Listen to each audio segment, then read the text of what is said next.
Good morning, everyone, and welcome to the 122nd edition of Commencement here at Carnegie Mellon University. My name is Jason Mader, and if you're wondering where might this guy be, beside from the Jumbotron, I'm up here on the stage. And this is our pre-show, if you will. After all, what would you expect from a university that has one of the best schools of drama in the entire world? Kind of our red carpet show. This is our opportunity to introduce you to some of the students who are graduating today. We'll have videos up here. We'll talk to some of the students on the big board, but mostly give you an opportunity to see what this place that your loved ones have called home for many years is all about.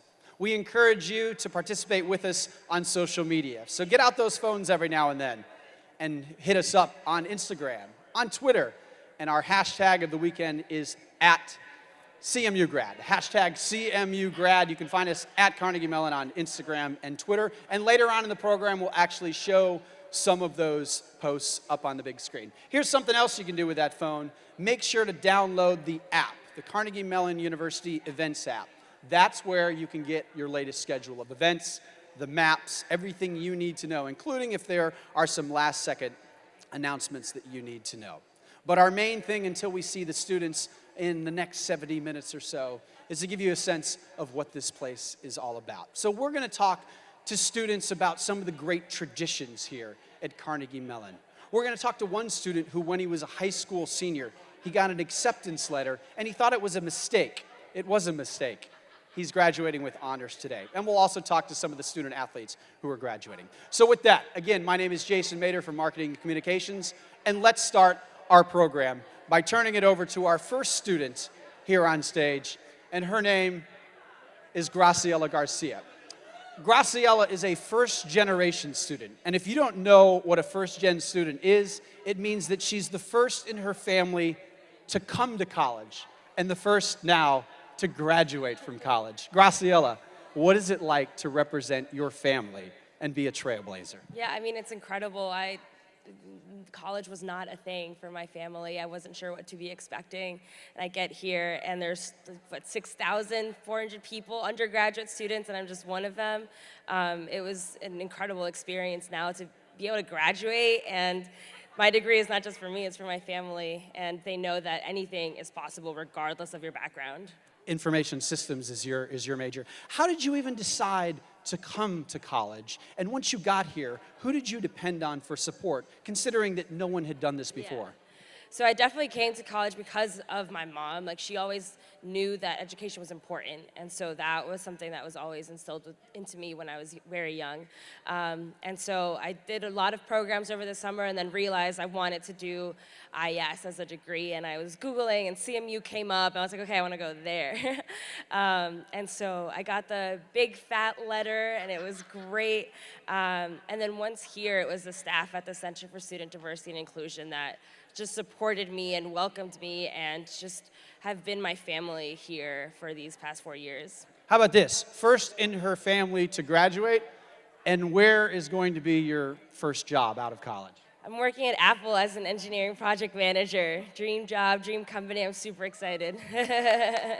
All right, so you talked a little bit about your family. Let us bring in your mother, Paloma. Paloma, what are your emotions like to watch your daughter graduate? For me, today is an important day. I never thought like we're going to be here in the stage.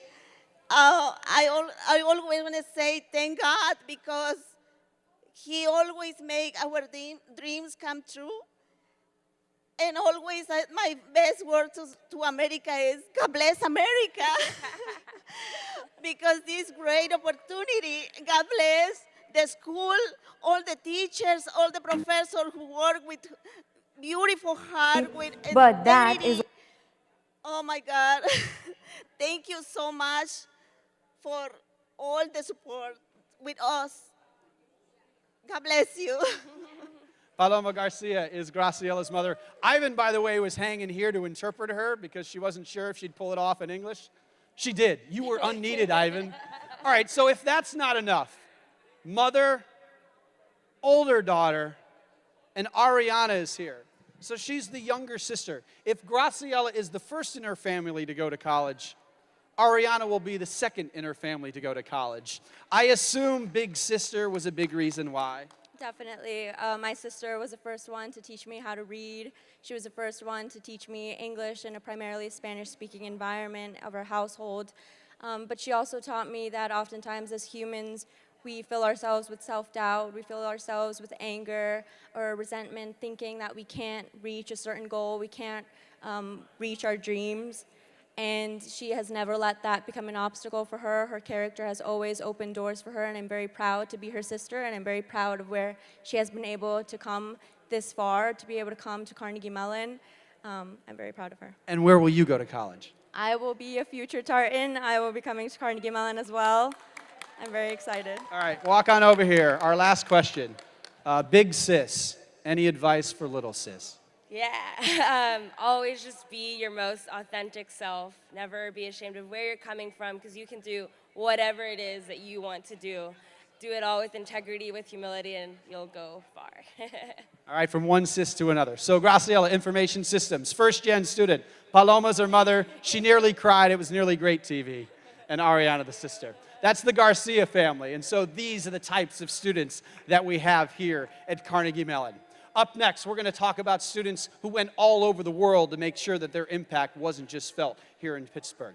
In a moment, an architecture student who took her thesis and put it into action to design a teaching hospital in Haiti. But up next, we have an organization here on campus called Engineers Without Borders that is dedicated to erasing poverty around the world. And its leader will graduate here in the stadium.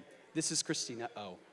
I'm Christina O. I'm majoring in electrical and computer engineering. I wanted to be an engineer because I really liked problem solving and I really wanted to help make a change in the world. I wanted to get involved with Engineers Without Borders since it was a service-based organization that was using a lot of engineering background and knowledge, and I was really interested in the Zimbabwe project because they work with a community in Nigeria, Zimbabwe. So our first project was on a lighting system for the community. The electricity is really inconsistent, so the night times can be really dark there. Our project was to figure out a sort of lighting system and install lights along main routes in the community. So we eventually developed and built out in Fund Rose a system of 24 solar streetlights, and we installed them along main roads in the community. This project was really meaningful to me just because we were helping real people in a real community. I actually got the opportunity to travel to Nigeria, Zimbabwe, and we got to see the fruits of that project, and we got to see the lights that were actually installed there, and it was amazing to see the results of all of our work, and it was really well received, and that was just really incredible for me. It's been really rewarding to see all of the pieces come together and see everyone working towards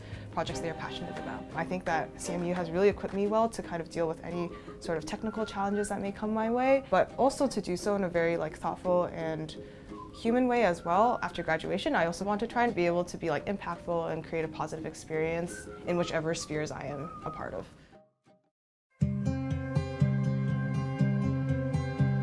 My name is Nikita Bhagwat. I'll be graduating with an MArch degree, that's the Masters of Architecture. My project here is an independent thesis project about building what's called a teaching hospital in a village called Nepli in Haiti. It merges a healthcare facility which has all of the normal healthcare operations and programs that any hospital might have, an urgent care facility, a pediatric facility, an outpatient facility. But that is also merging with a medical school that's mainly meant for the youth of the village, so that they aid in the development of the village through education and higher education and more better healthcare facilities. I was involved in the design process of the entire facility in a very, very in-depth fashion. So this is a documentation of my design all the way to the building level and as large as the site plan level. I actually pursued something like this because I was always interested in the field of public interest design, and healthcare was something that I was quite familiar with through my earlier projects, but on a smaller scale, and this really made me believe that I would like to pursue something similar to this field. And I feel extremely fulfilled just because this is a real project that might get built someday. To some degree, maybe not the same design that I incorporated, but I'm pretty sure that my research is going to be incorporated in it, and a lot of my strategies, the design strategies that I've incorporated in this will be built someday. So it's extremely fulfilling and something to be proud of.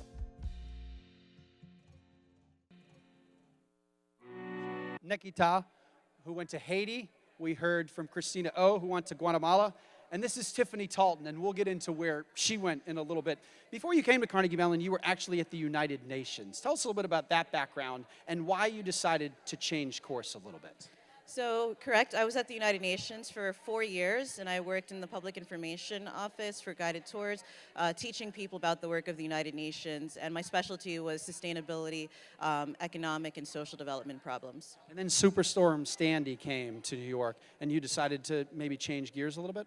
Correct. I was always very interested in climate change and sustainability, and I gave a lot of tours that encouraged people to change their lives to make the world a better place. But when Superstorm Sandy happened, I realized that a lot of my talk had been about other countries experiencing climate change and not so much about what could happen in a wealthy city like New York, which was still devastated.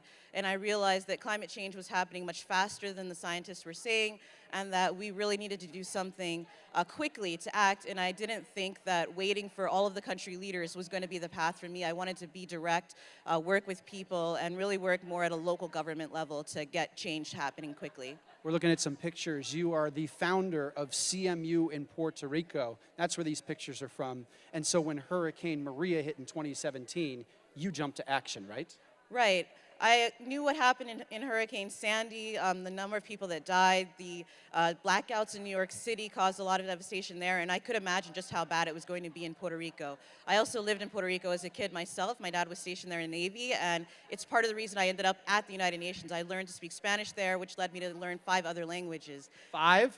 7 really, but I forgot the other 2. Who's counting? And so I decided I had to go back to Puerto Rico, the place where it all started, and help the people. They helped me, they made me part of who I am, and that's what I wanted to do. Tiffany's getting her master's in public policy and management in our Heinz College. Heinz College, public policy. You won a few awards just recently about CMU in Puerto Rico. Is this something that you can continue, even if it's not at Carnegie Mellon? Well, we have become an official student organization now, so I won the SLICE Active Leaders Award there. Positive Influence Award is what it's called. Congrats. Thank you. And I also won the Otto A. Davis Leadership Award at the Heinz College for commitment to social and racial justice. And so I'm really very proud of that work, and I'm excited that my Vice President, Frank Andujar Lugo, who's from Puerto Rico, is going to continue the organization after I leave. Fantastic. I saw you waving to somebody. You want to say hello to anybody here? Hi, Mom, and hi, Nephew Michael. Love you. That is Tiffany Talton. Thanks for joining us up here. Getting her master's in public policy. All right, so those were 3 students that went all around the world. Let me bring in Zain Islam Hashmi and make a transition over into architecture. This guy is a designer. And when I say designer, the lead designer for a thing that we call Lunar Gala. First of all, Carnegie Mellon tradition, what is Lunar Gala? So Lunar Gala is entirely... You say gala, I say gala. Tomato, tomato. So Lunar Gala is an entirely student-run production fashion show that's put on once a year. It's Pittsburgh's largest fashion show with over 1,200 people in attendance. And at this fashion show, we'll have almost 15 to 20 student-made collections, student models, student performers, all the lighting, design, everything. It's all entirely student-run, and it just really pushes the envelope of what fashion is and how we could start bringing in other disciplines into it to kind of create something entirely new that people have really never seen before. Yeah, let's get into the good stuff. We have pictures from the Lunar Gala. This guy takes cement, sand, concrete, and turns them into costumes? First of all, are they heavy, and where do you get this inspiration? They're not heavy enough that a model hasn't complained to us yet. Well done. No, I mean, we've really, over my times here at Carnegie Mellon, I've really tried to just kind of push the idea of what people think certain materials are capable of doing and what they're capable of being used in. So from like cement and concrete to plaster to resins to just plastic that's shiny and neon pink. It's really just kind of creating an experience for the viewer of this show that really kind of makes them think, wow, I'm seeing something I've never seen before. And it's just kind of a great feeling, kind of getting to showcase this like uninhibited creativity. All right, so he's getting his undergrad in architecture, and it turns out that you actually have an installation here on campus going forward. Tell us briefly a little bit about that, Zane. Yeah, so I'll be staying on campus right after graduation to be working on an installation in the College of Fine Arts building.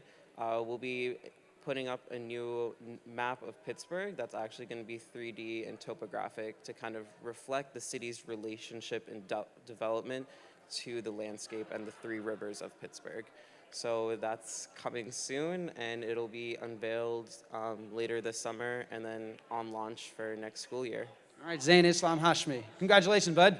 Thanks for joining us up here. So he goes back to get all dressed up. Well, he is dressed up, all lined up. And so we will see students here in the next hour or so. But in the meantime, this is our commencement pre-show, an opportunity to tell you a little bit about some of the students. We talked earlier about how our School of Drama is one of the best in the entire world. In fact, we have won 47 Tonys, our alumni have, and we are up for 11 more nominations coming up at the beginning of June at the Tony Awards. So you're supposed to graduate and then go get your first job. But for this next student, he hasn't even been on campus since April the 17th because he has not one but two jobs, and they're right off Broadway. This is Jake Poser. A costume designer, first and foremost, is responsible for bringing visuals in the terms of clothing to the stage. But I think a costume designer, like any other theater maker, is a collaborator in the process. So their job is to tell a visual story through the use of clothing with the rest of a team. So a director, usually a lighting, a scenic designer, a sound designer in terms of theater. So I was a costume designer for Cabaret, which was the 2018-2019 musical for the School of Drama. We do one musical a year, so it was pretty exciting. So it started off with research, curating research from the 1920s, 1930s, and then also we chose to take the show into a little bit more of a contemporary direction clothing-wise. So we started to blur the lines between what 2019 looks like and how 1929 and how that kind of came together. So after research, I sat down, I made collages, which then informed sketches. And then those sketches moved into the costume shop here. And then by February 22nd, we had 200 costumes on stage. I'll be moving to New York. I'm actually moving a little bit earlier than scheduled, but I'll be moving to New York and then assisting costume designing on a few projects while hopefully freelancing on some of my own stuff while I get my bearings. Starting out, I'll be at the Roundabout Theater Company in Midtown, assisting on a new play called Tony Stone, being designed by Didi Aite. And then after that, she's taking me with her again, and we're going to Lincoln Center to do another show called The Rolling Stone. So lots of stones this summer. So I guess it's not like exactly as I planned, but it's definitely exciting and I guess what I hoped for. So I feel like we should do our next interview with Hamza Qureshi right up here at the podium. You see, at commencement, we have a student who gives a keynote, and Hamza tried out, did a lot of interviews. You're the winner. Let's walk a little bit away from this podium. You'll be here enough later on. Hamza, what are your emotions like as you get ready to graduate, but also deliver the charge to the fellow student body? Well, it's definitely bittersweet. I've been working really hard throughout my time at Carnegie Mellon just to really get to know a lot of the people in my class, and it's all kind of culminated in this, so it's just been an incredible experience. There's a lot going on up here, but it's going to be good. Nervous? Have you ever spoken to 10,000 people with 20,000 eyes on you, waiting for you to get off the stage so that they can get out of the heat and move on with the rest of their day? Thanks, Jason. Yeah, no problem. No, this is definitely a first for me, so it's incredible. Let's talk a little bit about what you've done here at Carnegie Mellon. One of your degrees, double major here, is in human-computer interaction. We're looking at some video of the Subterranean Challenge where your team went underground and looked at autonomous vehicles. Talk a little bit about this and also what you've done at Carnegie Mellon. Yeah, so with this project in particular, it was part of the Human-Computer Interaction BHCI capstone. So my team and I, we worked with the Robotics Institute here at Carnegie Mellon to help develop the interface so that an operator can actually complete all of these very complex challenges when the robots are underground. So it was all stuff that I didn't really know anything about coming in, but doing it has been so rewarding and so incredible just to learn about robots at Carnegie Mellon. So you've done student government, an orientation leader, a culture ambassador at our Welcome Center. What one thing has really jumped out that you are super proud that you have done here? Well, for me, I'd have to say orientation has just been such an incredible experience. Part of what orientation is meant to do is help bring first-year students into the Carnegie Mellon community and really integrate them into the experience and what it means to be a student here. So getting to have a part in that during my time here has been just such a rewarding experience, getting to meet all of the amazing students that are coming into this school. It's blown my mind how many amazing students get to go here. How long's your speech? 7 minutes and 7 hours? No. How long? 7 minutes and 12 seconds, officially. All right, well done. All right, Hamza Qureshi will stand up here in a little bit. He will give our student keynote. Thanks, congratulations. Architecture and human-computer interaction, right? I got that? Yep, you got it. All right, you can go eat your breakfast with your family now, I guess. So Hamza is one of our speakers, and in fact, we have another keynote. So within Commencement, we have another tradition where every year we give out honorary doctorate degrees. And we are giving out 5 of them. For more of them, we go back to the big screen. But note that one of them will be our keynote. And if you've hung around Broadway a little bit or seen some commercials, you might have heard about him.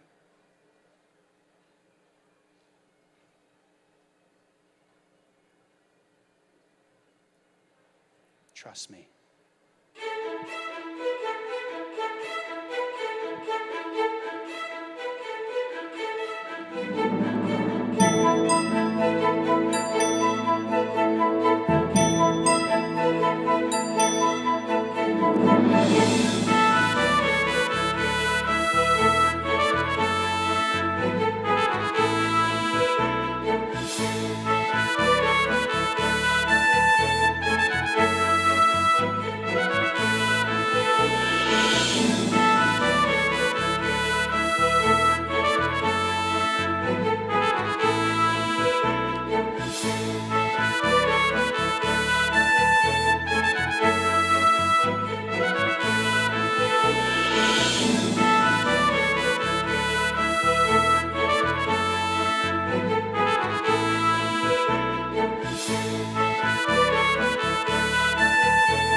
All right, enough of that rules stuff and who our speakers are going to be. Let's get back to what you came for, and that's the students. So this is Alex Gerson. This is Gabe Gerson. Married couple. Got their undergrads. We'll get to the next part in a sec. You're getting your masters together. What was that experience like in the Tepper School of Business going through this program together? Ladies first. Sure. It was a really wonderful experience doing it together. I think, we were a little nervous about spending all of our time together, having separate careers and then being in the same place, the same classes, and actually recruiting for the same career. But we ended up far better for it. I mean, I knew we were a great team before we came to Tepper, but I've learned that even more so here based on the complementary skills that we have. Gabe, I know you're going to agree with that, but your thoughts? Right. Honestly, I feel like we had it relatively easy compared to some of our classmates who might have had spouses that lived, in the other part of the country, or some of them actually, across the planet, where, we were able to go through this experience together and really support each other through it. We feel like we actually had it relatively easy. Let's talk a little bit about going all around the planet. One of the last things you did in the Tepper School of Business was you did a capstone that allowed you to go to Hong Kong for 4 or 5 weeks. What was that experience like, and what was the purpose of it? Yeah, it was a really wonderful experience. So we spent 4 weeks at the Chinese University of Hong Kong and 1 week exploring mainland China and the Greater Bay Area, which is becoming a huge tech hotbed for them in China. It was a wonderful way to cap off our experience because it tied together all the things that we learned, and especially going out and starting our careers as the Chinese economy continues to become an even bigger powerhouse. It taught us a lot. Looks like you went other places than just Hong Kong, right, Gabe? Right, yeah, one nice thing about the program was it offered us the ability to travel on the weekends and also once the program wrapped up. So we visited, I think, a total of 8 different countries in Southeast Asia. Actually stopped in Qatar on the way back. We were able to check out the CMU Qatar campus, which was really, really awesome. All right, so here's the thing. They got their undergrad a year apart. They got jobs. They quit those jobs to come back to school full-time. Tell me, you have full-time jobs waiting for you, right? We do, thank goodness, yes. We're ready to go back out into the world and start making a salary again. We very much miss that, but yes, we do. We're both moving to New York, both working in consulting, and really excited to do so. All right, ready for the Big Apple? Yeah, I'm ready. We had the chance to do our summer internships there last summer, and we're dying to get back. All right, you want to say hello to any family out there? First you, Alex? Yes, so to my mother-in-law and father-in-law, we're really excited that they're here. Gabe? Yeah, Mom and Dad, we love you. All right, so here's the deal. They graduated, they quit their jobs. They're graduating again. Mom and Dad, they got jobs. They're not moving back into home. Congratulations to you, and also to you all. Thank you very much, thank you. Gabe Gerson, Alex Gerson, master's students, wife, husband, Tepper School of Business. Bill James is hanging out here. Bill James is a graduate of 1970-something from the Tepper School of Business. You're back on campus because you were part of our Alumni Awards reception on Friday night. What is it like for you to come back to campus on a commencement weekend, Bill? You know, this is extremely exciting. That year was 1978. I didn't want to say you were old. No, we don't feel old. We feel so privileged to have been a part of that experience. Coming back to campus is great. You know, we come back to campus a number of times. We love it here. We love the changes here. We love the growth here. We love the support to diversity and inclusion. It's just an awesome experience. New buildings, great people. We're enjoying it. Let's talk about diversity, because one of the reasons you got your award is because of all the effort and leadership you've put into the Carnegie Mellon Black Alumni Association. That's where you partner up current students with alumni?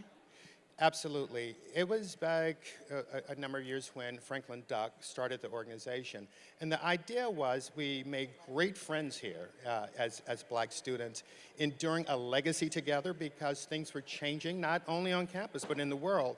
So we wanted to be connected to each other. Then we found out about 12 years ago that we wanted to be even more deliberate about connecting with students. A lot of people talk about mentoring. Well, you have to be there all the time to do that. But we like to talk about coaching and giving students opportunities to see the world the way that we have seen it since graduation. So we're here on campus every homecoming, every spring carnival. We've met great and wonderful students. We love what we see happening to them. And as they graduate, they join us and they connect us back yet again. So it's an awesome thing. We have watched the idea of diversity inclusion to grow into something that is extremely sustainable, and we enjoy being a partner with the university to do that. Welcome home. It's nice to be here. Bill James is based in Chicago, one of 110,000 alumni that Carnegie Mellon has produced. There you go. You got to go get dressed up? I got to get dressed. Thank you so much. Thank you, Bill. All right, so that is Bill. Continue on with the student athletes. You're sitting in a football stadium. One of the questions that we get asked here is, does Carnegie Mellon have sports? You bet we do. They are 10 sports, 17 teams.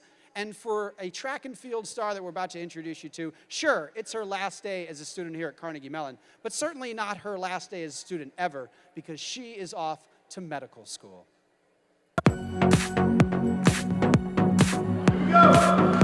I think balancing academics and athletics really takes discipline and also a realistic understanding of what you can accomplish. I know that I can handle a few things on my plate at once, so that's how I was able to, take on athletics and also do a lot of other things on campus. I think the thing that makes Deb excel is her motivation as well as her time management skills. She's very motivated in what she's trying to do. So because of her time management skills, she's learned how to really work the system in the best way that it can be. So I'm a sprinter and a jumper. I compete in anything from the 100-meter dash, 200-meter dash, or 400-meter dash, and I also long jump. I was drawn to CMU for its emphasis in research and technology. I wanted to come to a place where I could continue my track career in college, as well as have a strong emphasis in my schoolwork and studied biology. Deb's been a huge impact player for the last 3 years. The moment she stepped on campus, we knew that she was going to excel for us. I try to inspire and mentor the younger athletes on the team by coming to practice every day and having a good attitude about the workouts. When I come into practice, I kind of have a mindset that I'm ready to lead the workout, to push those times, to hit the intervals. I try to do that through example, so by leading the workouts on my team. Carnegie Mellon does a really good job at supporting their student athletes. The benefit of competing in Division III sports is that you're a student first and foremost, so I've definitely been able to do that here at Carnegie Mellon. Continuing on with the student athlete trend, and this is the thing, we're Division III. Our student athletes do not receive scholarships for athletics. Ray Lasco has a pretty cool story, a softball player, which is a new thing here at Carnegie Mellon. This is the first time we've ever fielded a softball team. There was one senior on the team, one sophomore, and 14 freshmen. Yep. Did they call you big sister, or did they call you mom? They called me Grandma. Grandma. What is that experience like, a first-year team, such a young team, and being the only senior? It was definitely a big learning experience. I got the chance to look out for the freshmen who are actually the same age as my younger sister. So that was a lot of fun to learn and grow with them. You actually decided to postpone graduation a little bit so that you could play softball, right? Yeah, I actually decided to stay for the spring semester so I could finish out playing with them, and it was a lot of fun. Cognitive science and also an additional major in human-computer interaction. What is next for you? Next, I'll be joining Apple as a designer after 3 internships there. I mean, so she postpones graduation to play softball. Then she gets in a very select group called the 5th-year Scholars Program, where you could have come back for a 5th year, which would have been free, which would have carried a fellowship, some money. But you decided that I got to go to Apple, right? Yeah, I ended up getting this a really good opportunity, so I decided to turn down the 5th-year scholarship and go ahead and join Apple right away. Any family out there you want to say hello to? Hi, Mama, Baba, Grandma. Ray Lasco, a softball player, a double major. Hey, hang right here because we have one more student athlete that we want to introduce you to. And this guy's incredible. He writes his own music. He plays his own music. Now that school is over, he has a job with Booz Allen Hamilton to be a cyber analyst. He's going to try out for the NBA's minor leagues, but it's what he did on campus to allow other people to play basketball and other sports that really caught our eye. Here is Seth Henry.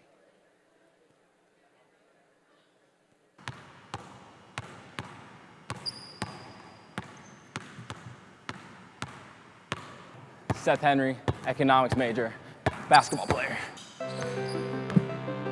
Balancing basketball and academics or athletics in general is very difficult, but you get into a routine where it becomes more easy. And I think the fact that we're involved in athletics every single day for 2 or 3 hours, maybe even 4, really drives the competitive nature that we have, and it carries over into the classroom. So just because I'm really tired from basketball and practice and working out, I also want to get a really high grade on the test next week so I can get an A in the class. So I think that is like a pushing factor for athletics that I think a lot of students appreciate.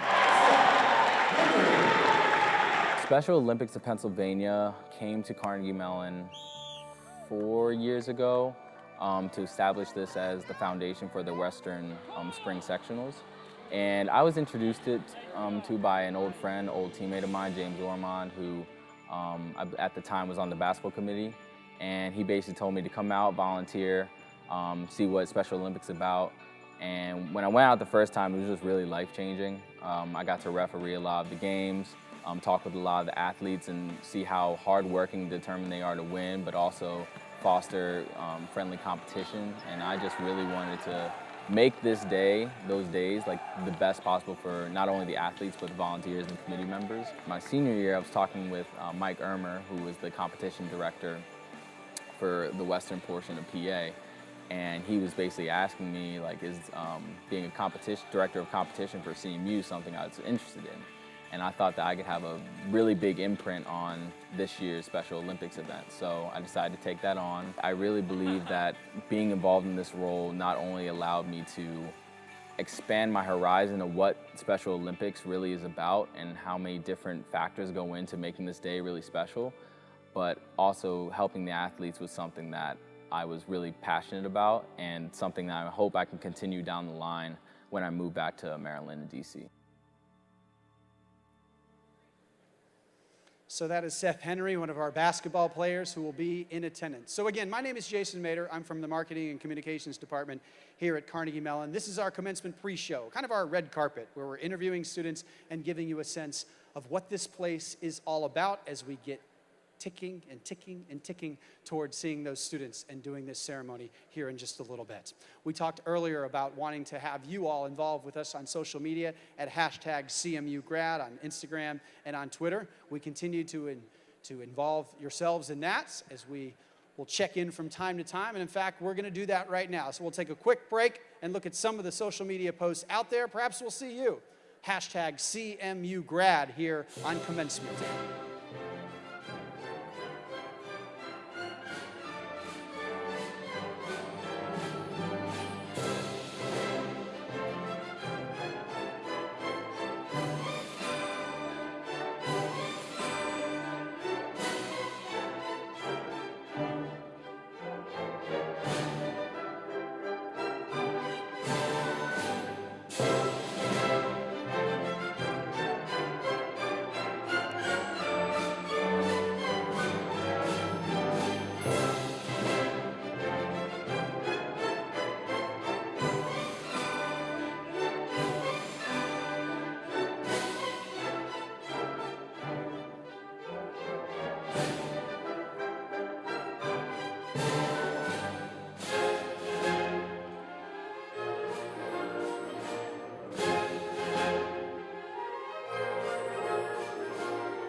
So one of the big questions that we get asked at commencement is, where will my loved one, my student, sit out in those white seats? Well, here's the thing.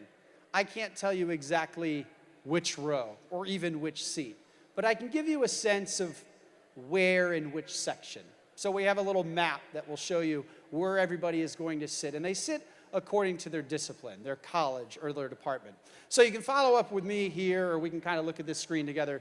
But Team Red is over on the right side here. In the red section is our College of Engineering and also our graduates from Silicon Valley. We have a campus out there in California. Now that's a big section. In fact, College of Engineering has 1,600 degrees that will be conferred. Now, they're not all going to be here, but you'll notice that some of the red section will spill into the back of the blue section. Blue section, Team Blue. Anybody out there for Team Blue? Tepper School of Business and the College of Fine Arts. Note also that the bachelor students sit in front of the master's students. Team Yellow, the yellow section here, which is kind of to the left of the podium if you're standing on the stage like me. Hines College, and then also our School of Computer Science, and then ETC, which is our Entertainment Technology Center. And then way over here in this last section, the green section, our Dietrich College of Humanities and Social Sciences, our BXA program. Oh, it sounds like there are some Dietrich peeps out there. Also our Science and Humanities Scholars Program. Note that our Dietrich Bachelor students will sit before those two programs. Then the Dietrich Masters will be after BXA and SHS. And then we will wrap it up with the Mellon College of Science. So there are the four sections. All right, let us continue to talk about some of the great students here at Carnegie Mellon. And we're going to talk about one great tradition. Come on over, Olivia and Stephen. This is indeed the final tradition at Carnegie Mellon, but some would say it's not the most over the top, because we have a thing called carnival. Stephen, you can waddle on in here. Guy comes in crutches, I tell him to come upstairs and such like that. We have a thing called carnival that's in the middle of every April, and these are some of the chairs. Olivia Seavey, who is a civil engineering graduate, you oversaw a thing called booth. What is booth and what is carnival? We have some video of that as well. Okay, so CMU Spring Carnival is a really cool opportunity for alumni to come back, for the students here to take a break for the weekend. Lots of fun activities. There's entertainment, comedy shows. Our large traditions, our more prominent traditions such as Buggy and Booth. So I was head of Booth for this year. Booth is a tradition that's been going on for 105 years now. Student orgs compete by building either 1 or 2-story wooden structures, and they're judged based on booth design, there's a game inside of each of them, other aspects of their booth. It's a year-long process, so I oversee the committee that reviews all of the plans structurally, and I kind of help guide the students into building something that is fun and safe for the entire Pittsburgh community to come enjoy. Yeah. Let's make the transition over to Stephen Clark, who is the overall chair of Carnival. Well, at least the co-chair, I guess. Yeah. Stephen, talk a little bit more about what she missed when it comes to Carnival, but also hit on this thing we call Buggy, which is a bizarre-looking sports competition. Yeah, definitely. So Buggy will have its 100th year next year. So it's definitely going to be a big event next year. It's sort of this small little contraption that someone gets inside of and drives, and then people push it up hills and drive it all around, and it's like a race. It's really great to come see that in the morning and then enjoy the booths and the rest of the entertainment that Carnival has to offer for the rest of the day. So it's a really great tradition, and we're proud that it's student-led and that we got to lead it for so long. How much time did that take? It is a lot of time. It's a year-long planning event, and we meet for almost an hour every week, starting almost right now. So it's an intensive process, but we're very proud to see it all come together in the end. Stephen is a School of Computer Science major. What's next for you, Stephen? Yeah, so I'll be starting at Google this summer out in Mountain View. And Olivia? Whoa, huge Google fans here. Both of your moms are right up here? Yeah, that's both of our parents. Tell your ma what you're doing after graduation. So next year I'll actually be returning to CMU for my master's degree. I'll still be in the civil engineering department.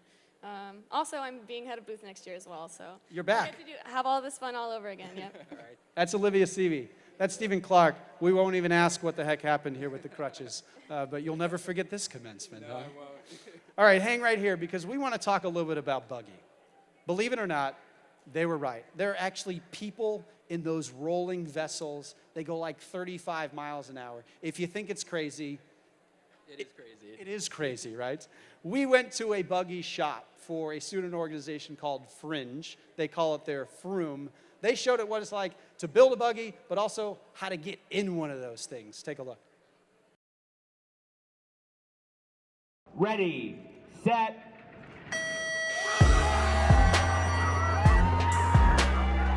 Hi, I'm Dave Singh. I'm getting a degree in mechanical engineering, and I'm a head mechanic for Fringe. Hi, I'm Amy Chen. I'm getting a degree in psychology, and I'm a head driver and a pusher for Fringe. Welcome to the Froom, our Buggy shop, and we'll show you a bit on how Buggy works. As a mechanic for Fringe, a lot of what we do is make a new Buggy every year. We make them out of carbon fiber, and we make sure that our driver for this specific Buggy is fitted so her dimensions are perfect to this Buggy.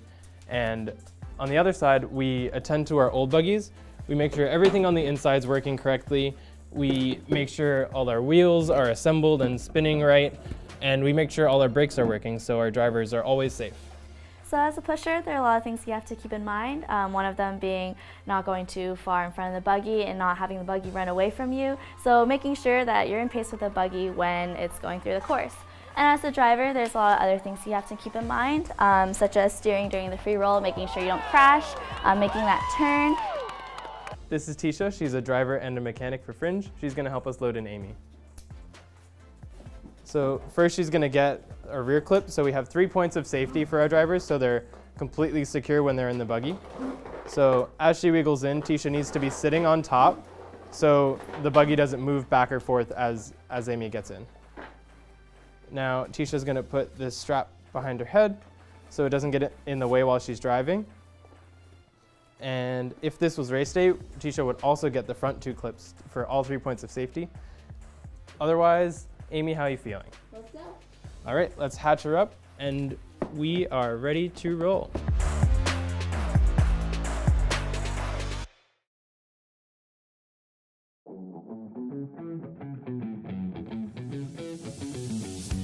Hi, I'm Isaac Mills. In my time here, I've been a member of the Carnegie Mellon track and field team and an ambassador at the Culture Welcome Center. You've just heard about Carnegie Mellon traditions such as Booth, Buggy, and Carnival. I'm here to tell you about one more. Looking right behind me, you can see the fence. Any student is able to paint the fence, but a few rules need to be followed in order to paint it. The first rule is that it can only be painted from midnight to sunrise. The second rule is you can only use 1930s technology to paint the fence. That means paint brushes only. No rollers, spray cans, or any other modern painting technology. The third rule of the fence is that you must paint it in its entirety, from end to end, all over. And the last rule is that in order to keep your message, you must keep 2 people out there sitting on the gravel all day from your organization. You can rotate within, but as long as you have 2, you're able to keep your message. The old fence stood for 65 years and it served as an unofficial billboard to display your message throughout all of campus. Until 1993, it was the most painted object in the world. But over the years, it endured too much paint and it was not able to withstand the weight and collapsed. Now, our new fence is supported by steel and it already has 4 inches worth of paint caked onto it. Once again, I'm Isaac Mills and this is the tradition of Carnegie Mellon's fence. Well, we talked about some of the great traditions. We talked a little bit about Buggy, but that was the fence. Fence, by the way, is right out here. And to hammer home what Isaac said, it was a graduating senior. The kids who want to paint the fence have to paint it from midnight to sunup. So it means rain or shine, they're out there in the middle of the night going side to side with only paintbrushes, no rollers and no robots. We continue on here in our commencement pre-show. And I want to introduce you to a student who's getting a double major. One of them in the Tepper School of Business. When he was a high school senior, Samuel Belay got that great news. He had been accepted into Carnegie Mellon University. But he thought that it probably wasn't warranted. He was wrong, and he'll be here today, and he'll do it with university honors. Carnegie Mellon's a world-renowned institution, top school. Didn't necessarily think I was at the caliber of the average SAT score, the average GPA for someone to get admitted into Carnegie Mellon. Really didn't feel my academics was necessarily up to par to what Carnegie Mellon was looking for. Clearly they had seen something in me that I hadn't necessarily seen in myself. I've met numerous people that have felt that, what an incredible place to be, didn't deserve to be here, but I want to make the most out of it. And I think those are the people that have been able to really thrive because, we're not taking it for granted.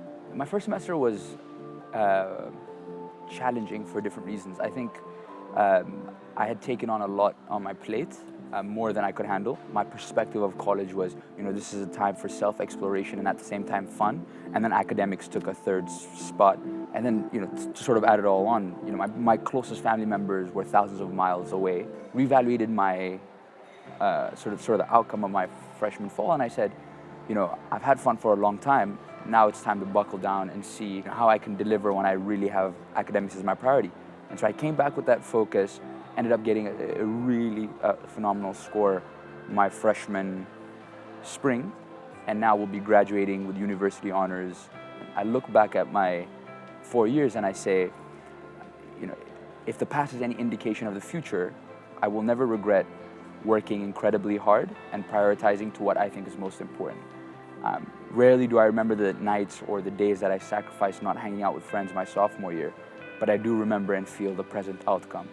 And so, for me, it's the affirmation that hard work never really fails you as long as it's, within the right balance. Hi, Mom. I know I wanted to be a DJ, but this is a good alternative. Thank you for putting me on this path. Love you. You bet it is, huh? Wanted to be a DJ, and now he's a graduate for the Tepper School of Business. Let's talk a little bit about the Tepper School of Business. This thing's been on campus forever, but this year, Tepper School of Business has a brand new building. David Tepper is who it's named after. David Tepper is one of the most successful hedge fund managers in all of the world. He also owns the NFL's Carolina Panthers. But most important to us, he is a Carnegie Mellon graduate. And back in September, the Tepper School of Business moved into its brand new building. And for that, we give you a sense of what the Tepper Quad and a new outlook on business education is all about.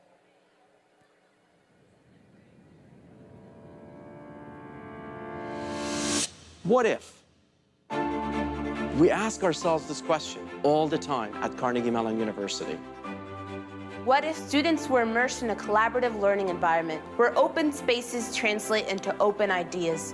What if the world's most forward-looking business school created the education of the future to prepare the next generation of leaders to be pioneers of change in a dynamic global world?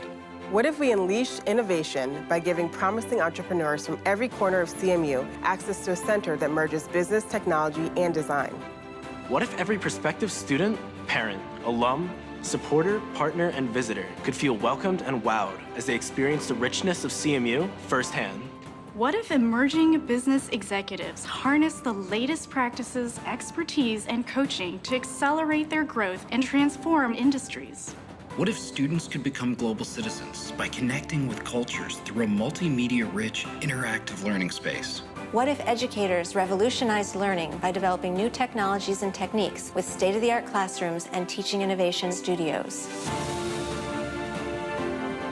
What if Every student, every faculty member, every target Had access. Had the inspiration. had the place to create, to build, To innovate, to accelerate the convergence of ideas to solve the world's greatest challenges.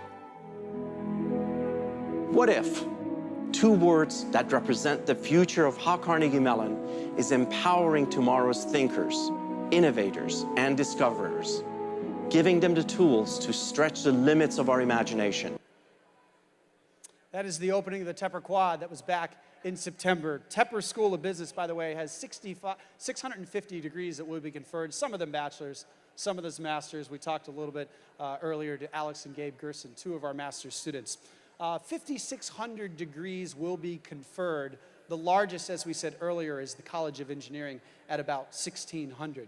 You see, the thing is, not all 5,600 students will be here, and as you know, there are individual ceremonies. But when those students walk in here in the next 20 minutes or so, you're going to notice that they're pretty much all dressed the same.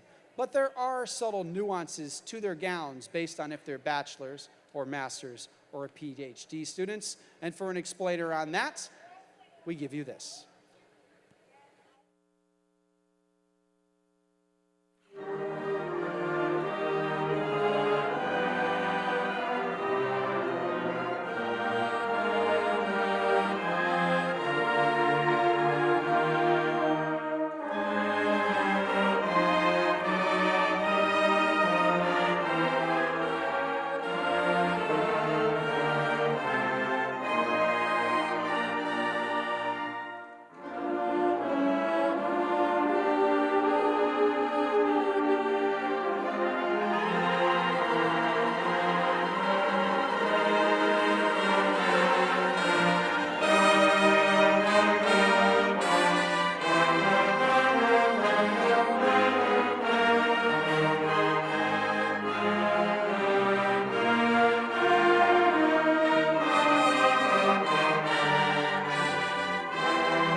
We encouraged you to continue interacting with us on social media, #CMUgrad on Instagram and Twitter. We're going to take another break, give you an opportunity to see some of those students up here on the big boards. We're getting close, folks.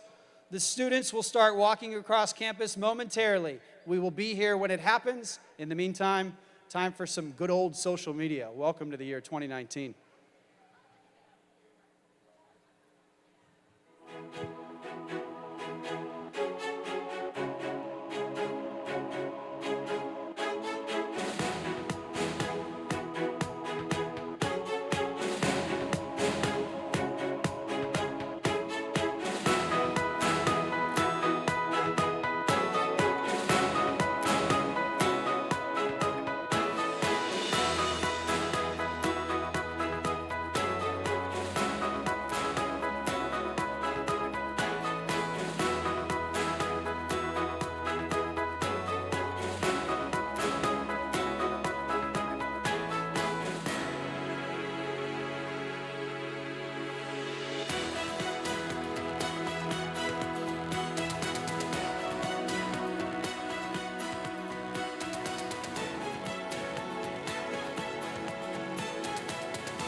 Back live here on the stage, you can see the ribbons are starting to come off those white seats, which means that we inch closer to seeing graduates.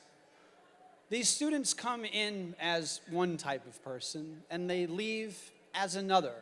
And for one student in our Dietrich College of Humanities and Social Sciences, who particularly is going to get a degree in statistics, he came in as a freshman, looked himself in the mirror, literally, didn't exactly like what he saw, and he made a huge, huge change because he wanted to.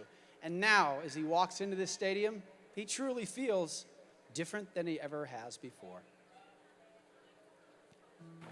My name is David White, and I'm graduating with a degree in statistics. I'm from Cleveland, Ohio, and after graduation, I'm going to be moving to St. Louis to work as a data scientist at a science company called Millipore Sigma. Starting in my freshman year of college, I was about 311 pounds. I was kind of addicted to food. I didn't exercise very much. And after so many years of reduced social agency, of health problems, my knees would always hurt, of generally not being satisfied with myself when I looked at my physical appearance. I read an article by someone who writes for ESPN about how he lost 175 pounds and how he went about it. I called my sister at home and I said, I'm going to be 200 pounds on January 1st. Slowly and slowly and slowly over the next 10 months, from that time in February to all the way to the end of January, I stuck with it. If I missed a workout, I would just head back the next day even harder. Wouldn't let myself get in a rut. Really staying goal-oriented, and on January 1st, 2017, I was 205 pounds. I missed the mark by about 5 pounds, but that was a great day. There's a religious organization called InterVarsity, which has chapters across the United States, and when I was going through difficult things and struggling through things, there were friends that were willing to stand by me, and also people who were willing to challenge me in my faith. On one end, in my physical transformation, I was losing weight and getting healthier and getting stronger. Also because of the people in InterVarsity, I was becoming a man of my word. I was becoming someone with a heart of love and a heart of compassion, someone with a heart of service. So I came to Carnegie Mellon because I wanted to get a job. I wanted to get a degree so I could get a job and support myself and support my family someday. But I didn't expect along the way to also have my life changed in so many other ways. Commencement draws near. I am Jason Mader. Our red carpet continues. So we've talked to a bunch of students. We've talked to people who thought they didn't truly belong when they got the letter. They do belong. We talked about student athletes. We talked about some of the great traditions. We're about to see one more of them, because out there on the track, our pipe and drums band is getting ready to do the first part of its thing, because Carnegie Mellon embraces this Scottish tradition of bagpipes because of our founder, Andrew Carnegie. He, with his Scottish background, who founded this university back in 1900, we decided to embrace that as well. And so bagpiping has been a thing here on campus since like the 1930s. It's not out of place to walk across this campus and hear the pipes. The drummers are moving everybody into place out there on the track. And what they are about to do is come to that midpoint of the track in front of that white tent and get themselves in position.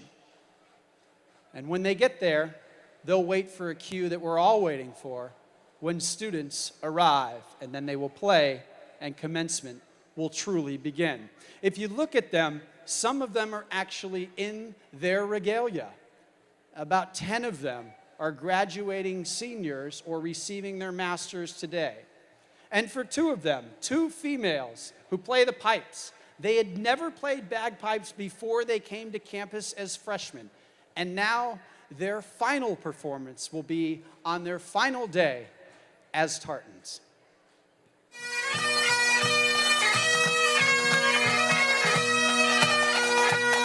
The first time I was introduced to it was during freshman year convocation, where all of the freshmen were sitting in the tent and the pipe band and drums band were marching in to close and open the ceremony. I noticed that the band doesn't have a lot of diversity I want to play it so that perhaps I can be an inspiration to encourage other girls or people from different backgrounds to join and become a musician in this field. Back then I was really into medieval stuff like sword, knights and everything. I actually was in a swordplay club here. Yeah, and so I was like, oh, that's the sound of the bagpipe. It kind of resonates with that theme, right? So looked cool, I want to play it, and I joined. It was very difficult to learn. So I remember first year, we're not on the bagpipes, but instead we're on a chanter. The chanter looks like a recorder, and then you're mainly learning the fingering, so like which hole to press for which note. And that was easy because I played flute before, so remembering the fingering and everything was quite fun too.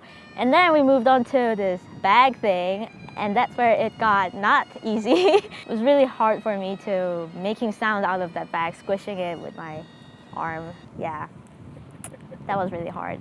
How long does it take one to learn how to play the bagpipes? I would say at least a couple of years. Perhaps some people are faster, some people are a little slower, but I personally think it at least takes a couple of years. Whenever I was stressed with finals and projects and everything, I would pull out the pipes and just blow into it, which is a great stress reliever. Oh, I enjoy it so much. There's so many days when I walk home, I'm humming or whistling bagpipe tunes. That's just amazing. It makes me happy.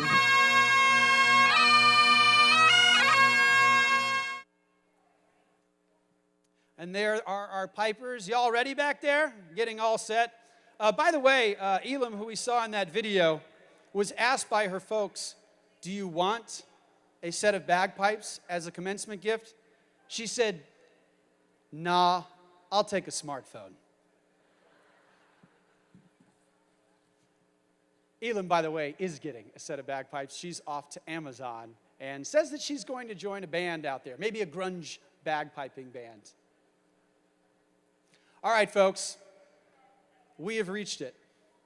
It's time to begin commencement. We hope that you have enjoyed our pre-show, where we've been able to tell you a little bit about some of these students. Here's the thing, though.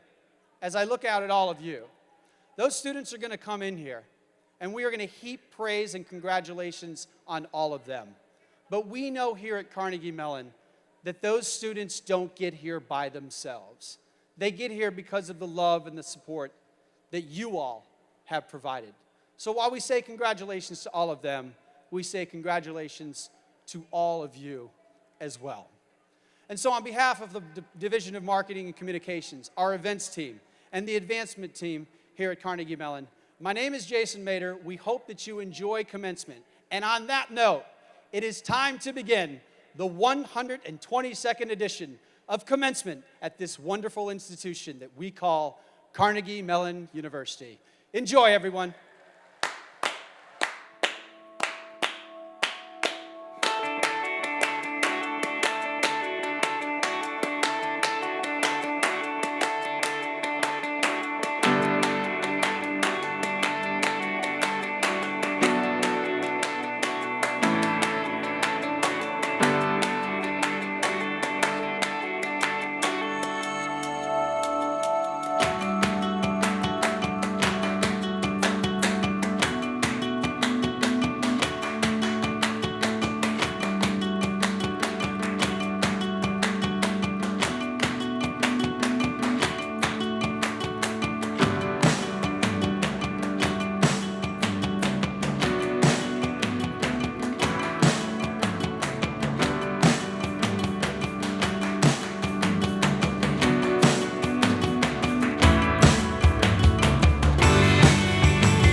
Ladies and gentlemen, please welcome the class of 2019, being led into the stadium by faculty and Alumni Association board members.